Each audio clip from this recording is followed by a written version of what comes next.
Oh, wow. It just goes to show you. TV isn't as easy as it looks, right? Executives are reportedly having some kind of meltdown there, panic mode, because ratings aren't quite what they had anticipated or thought they would have been. I'm going to tell them to ease up, not worry so much. This is a long game, right? But the reality that they need to face, that perhaps they just don't understand in this moment in time, is that particular medium is dying. It's dying fast. So no matter what Fox tries right now, it's kind of game over. Bob Iger realizes that. That's why he's getting rid of ABC. We're going to talk about it. Hello, welcome to the program, everyone. It's so good to have you here, as always. I hope you subscribed. Welcome. Portions of the show are always brought to you by LegacyPMInvestments.com. Go check them out, LegacyPMInvestments.com, or you can call them 1-866-589-0560. If you're interested in investing in gold or silver, that is the place to go. All right, so Fox News ratings are out. They unveiled their big new lineup, the big primetime lineup that was somehow going to fix all their troubles. So they're trying to be politically correct enough, right? Not get themselves in trouble. Hopefully not really alienate anyone. Good luck, right? In this current world in which we live, while simultaneously still being able to deliver on the viewership, except that, again, this is easier said than done. And even though they put somebody in the slot that they thought would kind of appease the base that used to watch Fox, most of whom don't anymore, well, it didn't quite work because the numbers reflect, quite a significant downturn. We're talking 800,000 viewers less at 8 p.m. on Fox News than they used to get with the former guy, Tucker Carlson, in the seat. So Jesse Watters took over again. Like you would think, Jesse Watters, he's going to appeal to a lot of the people that like Fox. But, it's not that easy. I'm just going to say that again.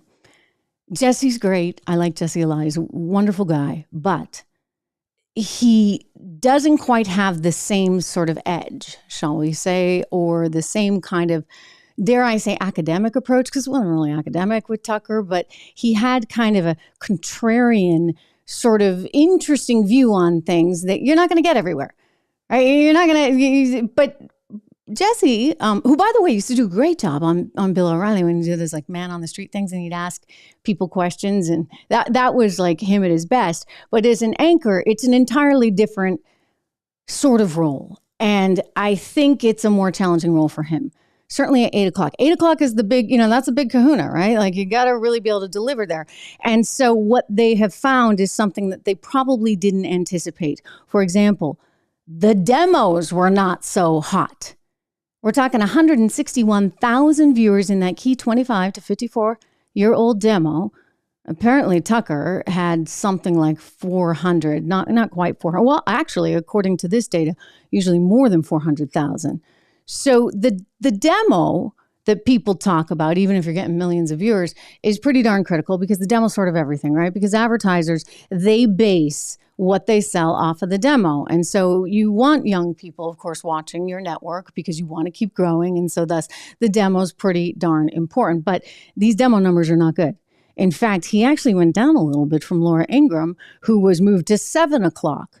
Which I think is, it's good for Laura. It's better for her life. It might be seen as a little bit of a demotion, but the truth is 7 o'clock is a more reasonable time, don't you think, to be on television? And so I know a lot of people were actually pleased with that only because they like her and want to be able to watch her at an earlier hour than 10 o'clock. So the new lineup, of course, was Laura at 7 and the other guy at 8, Jesse, and then followed by Hannity, and then Greg Gutfeld. Now, Greg actually he's a unique character, and he's got a little bit of sarcasm that plays well for a lot of people, and I think he actually may have had the best night of all. Hannity got only 150,000 demo viewers, which is apparently like 50,000 less than Rachel Maddow. So they're going to play it off like this is great. We still won the night. But look, I've worked there. I know how this goes. This is what you call a little bit of panic time. I mean, I would just say, hey, everybody take it easy because it's July end of July, you're going into August. And so you got to be able to kind of find your groove and hit the ground running eventually. Like it's not going to all happen, right, in one night. But I would also say this same particular management team, I think, had quite a failure before. Remember when they tried to put, what was that show, The Five on at 9 o'clock? I heard that was Murdoch's idea. The Five is a great show. It's a fun show. It's wonderful at 5 o'clock. You don't want to watch it at 9 o'clock. And so you might be asking a similar question here at 8 o'clock. In other words, Jesse's on the 5 at 5 o'clock. Like maybe that works a little bit better. Maybe you need a little bit. Maybe he's not like the leading anchor guy, right? Or it doesn't have quite the edge to his story ideas and takes that you need at 8 o'clock. I mean, very, very talented, hugely talented. But sometimes you kind of need to know where to play people. Like, I'll give you an example. Do not ever put me on in the morning. Ever. You know, I may seem bright and cheery and all that, but you never want me as a morning show host. I am way too serious, like way too serious. I would have a hard time with the cooking segments. I would just, I wouldn't know what to do when they, you know, want to go out and jump on a trampoline. Like it wouldn't be me, right? Like, so it would be completely wrong. But I've had a lot of producers say, oh, you know what, Trish, you'd be great on the morning show. No. Like I'm too dense and intellectual and too wonky and interested in policy to ever be able to pull off a morning show. I mean, I can't act that well, certainly not well enough for that. So again, like it's knowing your team and knowing how to use them appropriately. I wouldn't quibble with the Laura thing. I actually think that 7 o'clock is quite great. And even Greg at 10 o'clock, it's nice to be able to get your comedy a little bit earlier, right? Like, you know, because everybody wants to go to bed at some point. But the 8 and the 9, they're going to have a big hole there. You need more. You need a richness. You need an angle. You need intellect. I mean, you really do. And I'm afraid that is going to prove to be increasingly more challenging for them. But look, you know, none of it matters anyway, because let's face it, network TV is over, done, kaput. It is. Trust me on this. No one in their right mind would ever want to go work for a network right now. They better be paying those guys really, really well, because you think of what they could do on their own, right? I mean, it's over. Legacy media is not trusted by the public. And having worked in it my whole career, I'll tell you this, it's no fun, because you're dealing with internal politics. You're dealing with White House politics. I mean, you know, when your news director gets a call from the White House saying, hey, why are they talking about this, that, or the other? That's no fun. So then you're also trying to manage the investors, right? The ESG guys that have bought up, 5% of Class B share Fox shares, and they may have nearly 5% of A shares as well. This is the stock. Well, then you're having to answer to a whole lot of people, and that can run you into trouble. It certainly is a talent, because you don't have the flexibility to be who you are. And well, I kind of just say what I think, even when it gets me in trouble, and I don't have any problem doing it. So I'd much rather be with all of you, direct to you. And I think that more and more and more in this new environment, you're going to see that. That is the future. Right here, right now is the future. Live show. I'm looking at some of your comments right now. You're making the point that so many people have left. You're right. You know, Riley's gone. Megan's gone. Lou Dobbs is gone. I'm gone. I mean, hey, even Geraldo's gone, right? So it's not even necessarily partisan, but the place is kind of falling apart at the seams. And what they're going to have to figure out how to do as a business is run it really, really tight. You cannot, you've got to squeeze those margins. You can't spend a lot on talent anymore, because the business is dying. This is why Bob Iger, who's the CEO of Disney, wants to get out of ABC, even ESPN, because there's no future in that. The future is all online. I mean, going through the cable companies and looking for a little handout. Can we get a few bucks if you carry our channel? And the cable company says, oh, yes, we'll carry your channel. But guess what? You're not allowed to stream that channel anywhere else, because we have exclusivity, which, by the way, they deserve if they're paying you for it. Well, what kind of model is that going forward, especially when there's so many cord cutters? I never use my cable anymore. It's kind of funny. I mean, I use it up here in the studio sometimes just to see what's going on the news front. But do I ever watch cable TV?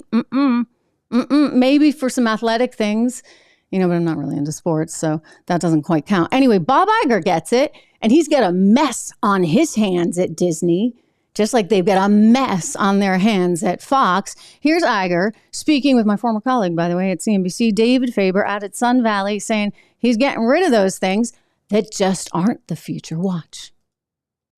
Transformative work is dealing with businesses that are no-growth businesses and what to do about them, and particularly the linear business, which we are expansive in our thinking about, and we're going to look expansively about opportunities there, because clearly it's a business that is going to continue to struggle. Well, let's stop there for a second then and let me ask you about it.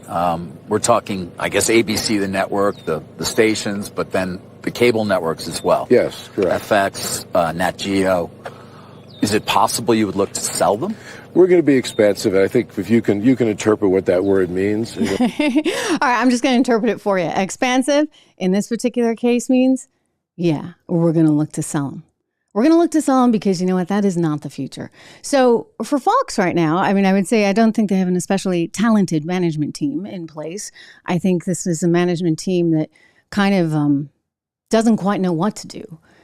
I think a strong management team would never have been in the situation that they were in regarding Dominion to begin with. You're talking about nearly $1 billion that company had to pay because the place was not being quote unquote managed. At some point, as a network, I say one of the things I don't like about networks, right, is that they're all kind of top down. Let me go back a few years, because when I started at Fox, it actually was quite liberating because you really were in charge of your show in a way that I hadn't seen in places, other shops like NBC or Bloomberg or any other places. So I was really impressed with that. But once the old regime left and Roger Ailes was kicked to the curb, you had his former assistant taking over. And, look, again, it's playing people to their strengths. I'm a big believer. And, not everybody can be the quarterback. Some people are really good at some things. Some people are really good at 8 o'clock at night, and others are really good at 8 o'clock in the morning. So you just have to know the talent you've got. And that includes within the executive suite. So they don't have decision makers there that are really leading. And I think that eventually is what probably cost them so much in terms of Dominion, because it's just not being well run. And this is nothing against her. She's a lovely, lovely, lovely person, really and truly. But it's not easy. I wouldn't wish that job on my worst enemy. Can you imagine all these giant personalities under one roof? How do you really control that? It's hard, and, you can't. And now everybody's got an option because they can come right here and be all the personality they want to be and not have to deal with the infrastructure of all that management. So I think in the old days, it was actually well run in that people didn't go too far off the reservation, so to speak. I probably shouldn't say that. That's very anti-PC, but you know what I'm saying. You could, kind of stay in a certain lane, and that has since changed. But it doesn't necessarily matter, because what are the options? Murdoch could say, okay, well, we're going to bring in some hotshot whoever to run this who hasn't worked here before. And immediately, you're going to have the whole organization say, well, no way, because we want someone at least who has a history at the company. Who else is there? I can't tell you. I don't think that they have anybody talented enough to step into those shoes. But logically speaking, if I'm a shareholder, all I want is the cash out of the company, right? So I don't want to pay someone a ton of money to come in and fix it all. If anything, maybe I look to do what Bob Iger's doing. Bob Iger is going to sell his news divisions, and he's going to sell them not to a hot tech company. They're going to the private equity companies that are going to bleed them for every single last dollar. In other words, they are going to make them operationally extremely efficient. And that's what you're looking. Hey, you don't have to have a growing business or a huge business or even be number one in the ratings to succeed. You can still make money. And maybe that's the reality that they need to bring themselves to. Maybe they're there already. But I can tell you, I do think, Craig, I saw that. You guys are trying to test me on whether or not this is live. It is live. Haha. Anyway, I do think that the challenge going forward is going to be, how do you continue to grow that audience share while simultaneously walking this little tightrope, right? Because everybody's watching you and the media is going to say, well, oh my gosh, he said this or she said that. And if you're panicked about that and you don't have the strength and the ability to kind of stick up for yourselves and stick up for your people, then it's game over. I mean, they're just a shell of what they once were. And I don't really care. As Rhett Butler said, I don't really give a damn, do I? Anyway, just it's fascinating to see all these changes in the media industry. A quick shout out to our friends over at Legacy Precious Metals before I get to my next story, which would be Donald Trump and the craziness there. Anyway, Legacy Precious Metals, that is a wonderful organization that I am happy to partner with. They were actually the first sponsor on this show. Charles was just on the show yesterday saying some really interesting things about commercial real estate and his concerns about what that would mean for balance sheets as we go into the rest of the year. He does believe that interest rates are going to go up. I would agree with him on that.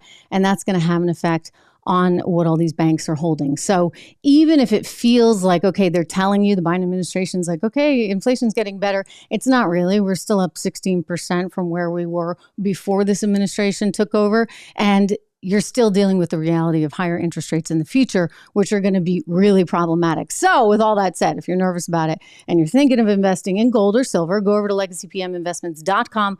You are welcome to use my name if you call them. Like I said, they're good friends and they will take very good care of you. 1-866-589-0560. So it is a crazy time indeed. Donald Trump, again, like I can't even keep up with it. This time getting indicted yet again because, that just seems to be the move du jour. Go after Trump any which way you can. They so badly either want him out of this race, or I have another theory here. Are they actually trying to make sure that he wins the nomination? Because every single time this happens, what do you see? The polls show up with him getting a big, big spike, because naturally, I get it. Like, Americans don't like this. Why? We don't like the idea of a so-called witch hunt going on. And considering that they've done this once, twice, 3 times before, well, we're getting kind of tired of it. We're getting kind of sick of it. And so you see, of course, people rally around him. And there are some that believe that this is very deliberate. The Democrats do want him to win because they think that when push comes to shove, I mean, they know they got a lousy candidate by way of Joe Biden, who, by the way, just announced that his campaign headquarters are going to be at his home in Delaware. Because, of course, that way he doesn't ever have to leave home. He can stay in that basement to his heart's content, and it'll be a wonderful campaign.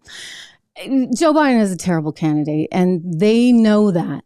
So they want this to be a vote against Trump as opposed to a vote for Biden. Like, nobody's going to vote for Biden because why would you? Like, policy is a mess.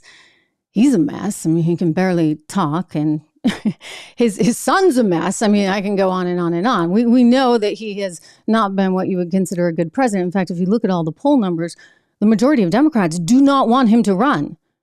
So what are you going to do? I mean, if DeSantis runs against him, and I'm not like a big DeSantis fan necessarily, but if DeSantis runs against him, well, then that's some real competition. If anyone runs against him, by the way, Trump is some real competition as well. They absolutely should not dismiss him. But I think they're suspecting, if we just go after him enough legally over and over and over and over again, well, then people will get exhausted. Right? There's that sort of exhaustion effect that happens when they can only take so much incoming on the news front. So we'll see how this all shakes out. I mean, it's just kind of outrageous, and it makes me feel like we really are in that banana republic we talk about. But anyway, I just thought I would share that interesting little ratings news for you. Like I said, it's neither here nor there, and he's going to be there for a while. So we'll see whether or not he can recover. But even if he can, I think the reality is just this. The reality is cable's done. Streaming is the future. Content matters. Individuals matter. And that's why, cheers to you. Good to have you here. And yes, it's live, guys. It's live. Make sure that you go and follow the podcast as well, if you would, for me, on Apple Podcasts. I'm drinking from my Live Free or Die cup, my favorite saying. courtesy of the state of New Hampshire. Anyway, go and follow the podcast on Apple and give it 5 stars while you're there if you can. Nice review always helps. It certainly helps the algorithms. And do what you can to share this and spread the word. We're up over 80,000, like in 90 days. So thank you to you. Cheers to you. And I will see you tomorrow.